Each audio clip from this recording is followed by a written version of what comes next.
My name is Aurora Carter, and I never thought I'd be the one to turn my back on family. But standing in my Seattle apartment, staring at a text from my mom begging for money again, I realized I'd been carrying their weight my whole life. It wasn't just about the $50,000 I'd given them over the years, money I'll never see again. It was the sinking feeling that no matter how hard I worked, I'd always be the afterthought, the one who got a pat on the back while my brother Ethan got the world. Let me take you back to where it started, to the small town in Oregon where I learned what it meant to be the responsible one. Growing up in Eugene, our little house on Maple Street was always buzzing with my parents' dreams for Ethan. I was 10 when I first noticed the difference. My mom, Linda, would beam as she handed Ethan new sneakers for his soccer tryouts, while I was told to make my shoes last another year.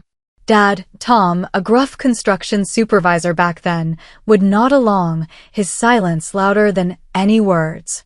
My 16th birthday was a quiet affair. I used math textbook for my honors classes and a lecture about saving for college.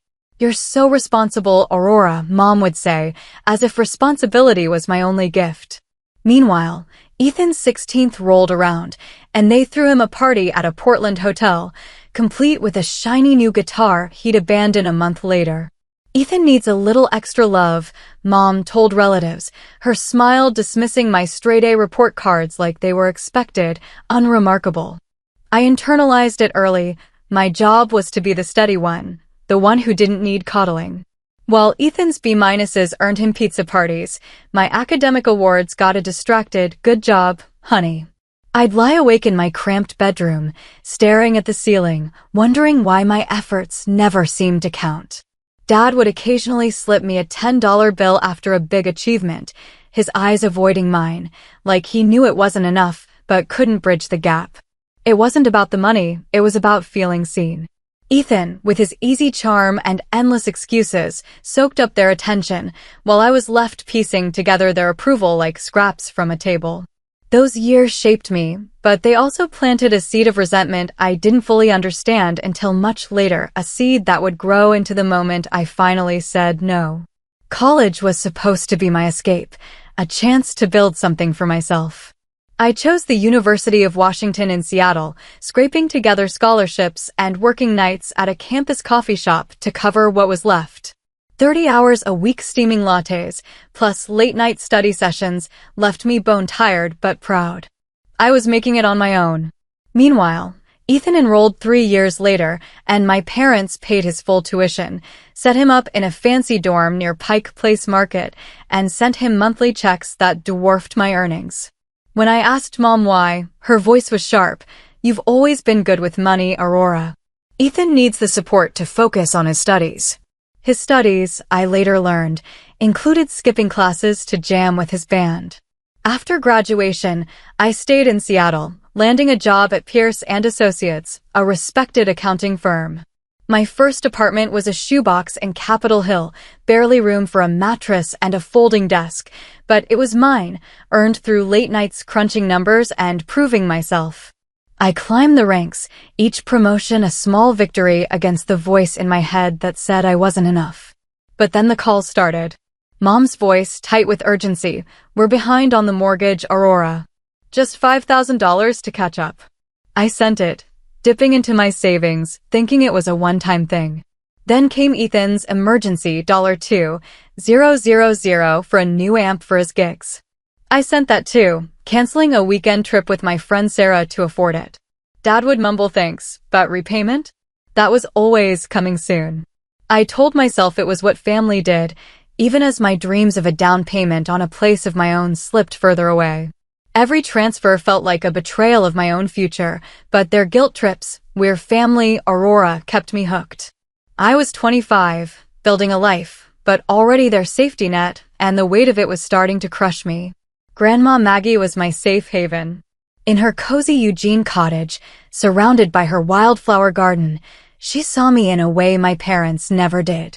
She was a retired librarian, her shelves stuffed with novels and biographies, and she'd slip me books about women who defied the odds, scribbling notes like, "This is you, Aurora." We'd spend summer afternoons weeding her garden, her hands steady as she taught me how to nurture roses. "You're strong like these roots," she'd say, her blue eyes twinkling. "No matter what, you'll bloom." Unlike Mom and Dad, she asked about my goals, listened to my fears, and promised, "I've got something set aside for you, Aurora. You've earned it." Her words were a lifeline, a promise that someone in my family valued me. When Maggie got sick, I took leave from work to care for her.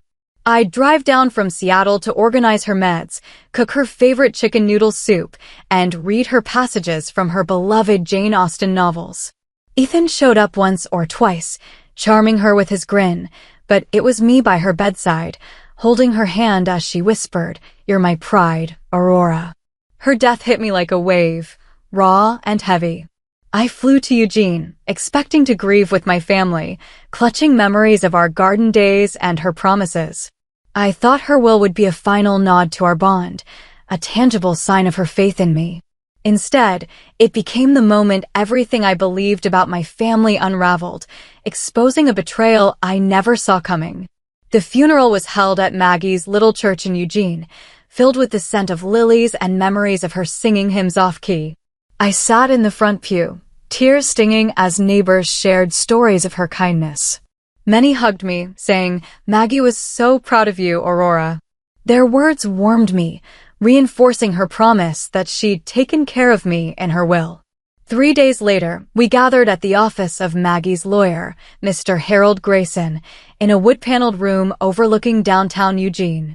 My heart pounded with a mix of grief and hope, expecting a piece of Maggie's legacy to anchor me. Mr. Grayson adjusted his glasses and read, "To my daughter, Linda, and her husband, Tom, I leave my house and its contents, valued at $350,000. Mom nodded, unsurprised. "To my grandson, Ethan, I leave my savings account, valued at $180,000, and my antique jewelry collection, appraised at $45,000. Ethan grinned, squeezing Mom's hand. "Then, to me, to my granddaughter, Aurora, I leave my book collection and my gardening tools, cherished from our time together." The words hung in the air. Books and tools? That was it? My chest tightened as Mr. Grayson moved on to minor bequests. "Is that all?" I asked, my voice thin. He nodded, avoiding my eyes. "The will was updated 6 months ago." Maggie was of sound mind. I glanced at Mom and Ethan, their quick exchange of looks confirming my worst fears. 6 months ago, when I was in Seattle, buried in work, they'd had daily access to Maggie. "You talked her into this, didn't you?" I said, my voice shaking. Mom bristled. "This isn't the place, Aurora." But it was. I drove to Maggie's garden afterward, sitting by her roses, tears falling not for the money but for the betrayal. Even Maggie, my one true ally, had been swayed to favor Ethan. My phone buzzed, Sarah, my best friend. "They got to her," I choked out. "They took everything." Her voice was steady. "That doesn't sound like the Maggie you loved. You need answers." I knew she was right. That night, I resolved to confront my family, no longer willing to swallow the hurt. The truth about my family's betrayal didn't hit me all at once. It was a slow burn, fueled by years of their emergencies that drained me dry. Over 7 years, I'd sent over $50,000 to Mom, Dad, and Ethan. It started small, $6,000 to save their house from foreclosure after Dad's injury left him on disability. Then $3,000 for Ethan's essential music equipment, followed by $2,500 for their electric bill, $4,000 for Ethan's rent when he forgot to budget. Each time, Mom's voice carried that mix of desperation and guilt. "We're family, Aurora. We'll pay you back." They never did. I'd cancel plans, dinners with Jamie, a trip to Vancouver with Sarah to cover their crises. Once, I downgraded the engagement ring Jamie and I had picked out, using the savings to pay Ethan's car repair bill. Every transfer felt like a piece of my future slipping away. Jamie noticed first. One night, as I hung up after another tense call with Mom, he said, "They're using you, Em. You're not their bank." I brushed it off. Family was family, right? But Sarah, who'd cut ties with her own demanding relatives, was blunter. "This is financial abuse. They lean on you because you let them." Their words stung, but I couldn't unhear them. I started tracking every dollar I sent in a spreadsheet, watching the total climb, $50, $3.85 to be exact. Not a cent returned. Yet I kept giving, hoping they'd see my sacrifices, maybe even thank me. Instead, Mom would sigh, "Ethan's struggling, you know how it is," as if my struggles didn't exist. The irony? I was only 4 years older than Ethan, but somehow, I was the one expected to hold it all together. Therapy with Dr. Rachel Cohen started to peel back the layers. "Your family treats your money as theirs, but theirs is off limits," she said. "That's not love, it's exploitation." Her words were a mirror, reflecting a truth I'd been too scared to face. The dam broke when I saw Ethan's Instagram post from a Hawaii resort, lounging by a turquoise pool with a cocktail in hand. "Living my best life," he captioned, while I just sent Mom $1,500 for his job search expenses. I was working 70-hour weeks on a major audit at Pierce and Associates, barely sleeping, while Ethan was sipping Mai Tais with Maggie's inheritance money. That night, scrolling through his stories, I froze. In a video, he laughed to a friend, "Money's no issue. Mom, Dad, and Aurora, the family bank, have me covered." Family bank. The words cut deeper than any betrayal before. I wasn't his sister, I was his ATM. I called Sarah, my voice shaking with rage. "He's blowing Maggie's money on vacations while they ask me for more." She didn't sugarcoat it. "You've got to stop this, Aurora. They'll bleed you dry." Jamie echoed her, his eyes soft but firm. "You deserve better than this." I booked an emergency session with Dr. Cohen, pouring out the hurt, the years of being used. "You're not abandoning them by saying no," she said. "You're choosing yourself." I also met with Mark Sullivan, a financial advisor recommended by a colleague. He reviewed my finances, his face grim. "You should have doubled your savings by now. This has to stop." That night, staring at Ethan's smug post, I felt something shift, a spark of anger strong enough to burn through my guilt. I wasn't just fighting for my money, I was fighting for my worth. I started drafting an email to my family, knowing it would change everything. The words were forming, clear and final, and for the first time, I wasn't afraid of what came next. With Dr. Cohen's guidance and Mark's practical advice, I spent 2 weeks crafting an email that felt like a declaration of independence. Every word was deliberate, weighed against years of guilt and obligation. Jamie read drafts, offering quiet support, while Dr. Cohen helped me anticipate their pushback.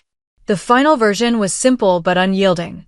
"Dear Mom, Dad, and Ethan, after years of providing financial support, I've realized it's taken a toll on my own security. Effective immediately, I will no longer provide financial assistance. This isn't negotiable. I hope we can maintain a relationship built on respect, not money. Love, Aurora." My finger hovered over the send button, heart racing. What if they hated me? What if I lost them forever? But as I pressed send, a weight lifted, like I'd finally exhaled after holding my breath for years. To protect myself, I blocked their numbers for 48 hours, needing space from the storm I knew was coming. That night, Jamie took me to our favorite Seattle diner, raising a milkshake and a toast. "To your freedom," he said, his smile anchoring me. "I'm proud of you." I laughed, a mix of relief and nerves. Let's see if I can stick to it. When I unblocked their numbers, the silence was deafening. No calls, no texts. They were waiting me out, expecting me to cave, as I always had. A week later, the manipulation began. Mom texted, "Just checking in, sweetie," ignoring my email. Then came Dad's voicemail, gruff and vague. "We're working on repaying that old loan, Aurora. Call us." Ethan's approach was bolder, calling late one night. "I'm in a bind. Rent's due, and I signed up for this music production course. It's an emergency." I stayed calm, repeating my boundary. "I can't help, Ethan." I was clear. His tone turned cold. "Fine, but if I move back home, Mom and Dad can't handle it. That's on you." I hung up, hands shaking but resolve intact. Dr. Cohen's words echoed. "Their choices aren't your responsibility." I was ready for the fight ahead. The escalation came faster than I expected. A month after my email, Mom texted at 6 a.m. "Mortgage is due. We're short $2,300. Can you send it today?" No acknowledgement of my boundary, just the same old expectation. I replied, heart pounding, I'm sorry, but I can't help. Please respect my decision. By noon, my phone was flooded, 12 texts, 5 voicemails. Mom's voice cracked. We could lose the house, Aurora. How can you do this? Dad's was sterner. This stress is killing me. Call us. Then came Dad's final message. Family meeting Sunday, 1 p.m., our house. Be there. I knew it was a trap, but I had to face them. Jamie and Dr. Cohen warned me it'd be an ambush, but I needed to say my piece in person. That Sunday, driving to Eugene, my stomach churned. Pulling up to their house on Maple Street, I saw extra cars and Ellen's minivan, Cousin Ryan's truck. Inside, the living room felt like a courtroom, chairs in a circle, faces grim. Mom and Dad sat on the couch, Ethan beside them, eyes puffy like he'd been coached to cry. Aunt Ellen broke the silence. We're worried about you, Aurora. This isn't you. I stood by the door, arms crossed. This isn't about me. It's about 3 adults expecting me to bankroll their lives. Dad's face reddened. We've supported you forever, Aurora. Have you? I shot back. I've given you over $50,000, mortgage payments, Ethan's gear, your bills. None repaid. Where's Maggie's $350,000 house? Ethan's $180,000. Silence. Ethan stared at the floor. Mom stammered, we had expenses. Like Ethan's Hawaii trip? I pressed. Or the new deck I saw back? Aunt Ellen frowned. You got an inheritance, Linda. Mom's eyes darted to Ethan. It's gone, she admitted. Ethan muttered, it's not fair to bring that up. I took a breath, the words I'd rehearsed with Dr. Cohen ready. You call me selfish, but you convinced Maggie to cut me out of her will. You took my inheritance. Mom's voice broke. We needed it for Ethan's future. And what about mine? I demanded. I built my life alone, while you handed Ethan everything. I'm done. Dad stood, voice booming. Help us, or you're no family of ours. The room froze. Years of guilt screamed at me to fix it, to save them. But I saw it clearly now, their love came with a price tag. I turned to Mom, her eyes pleading, and said, you already took my inheritance. This, saying no, is my inheritance to myself.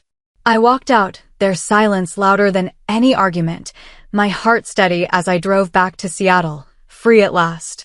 The fallout hit like a storm. My phone buzzed relentlessly, Mom's tearful voicemails. How could you abandon us? We're losing everything. Dad's texts were sharp. Your actions are shameful. Call when you're ready to fix this. Ethan's were the worst. A string of accusations. Mom's a wreck. Dad's blood pressure is through the roof. If we lose the house, it's your fault.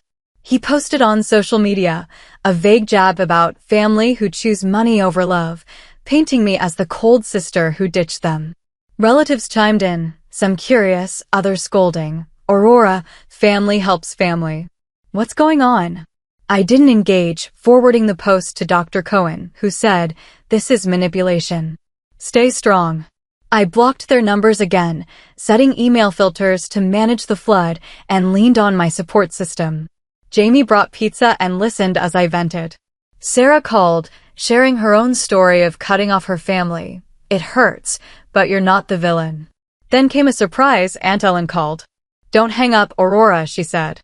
I owe you an apology. At the meeting, I didn't see the full picture. Your mom admitted you've been bailing them out for years. I had no idea. Her words were a bomb, proof I wasn't crazy. A few days later, Cousin Ryan texted, hey, they pulled the same stunt on me after my work bonus. Never paid me back. You're doing the right thing. Their support felt like sunlight breaking through clouds, reminding me I wasn't alone. The grief was harder than I expected, not just for my family, but for the version of them I'd hoped for. In therapy, I told Dr. Cohen, it's like they're gone, but they're still texting me, blaming me. She nodded. You're mourning the family you deserved, not the one you got.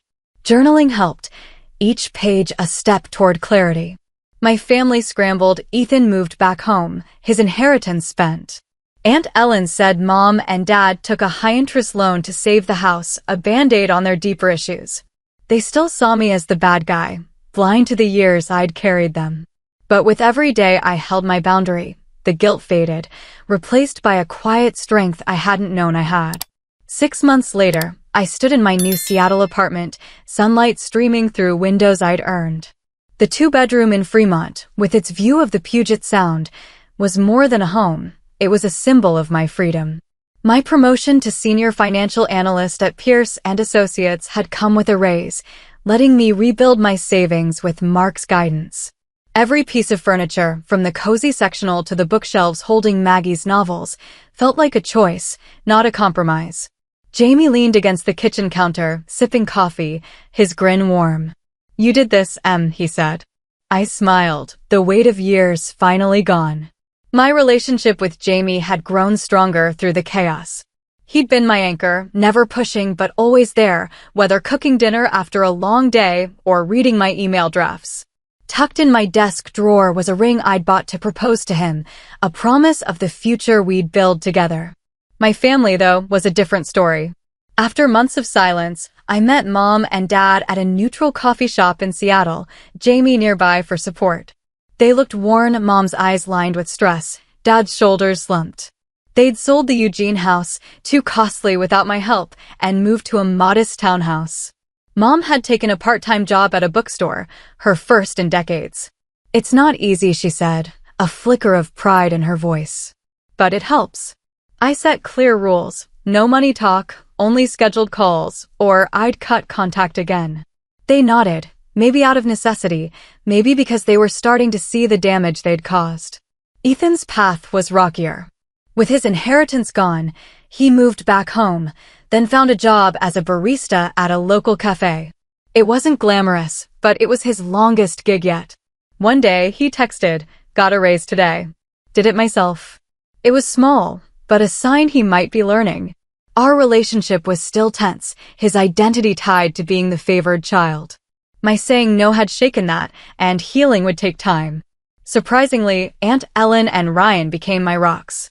Ellen called weekly, sharing stories over coffee, while Ryan and I grabbed burgers monthly, bonding over our shared struggles.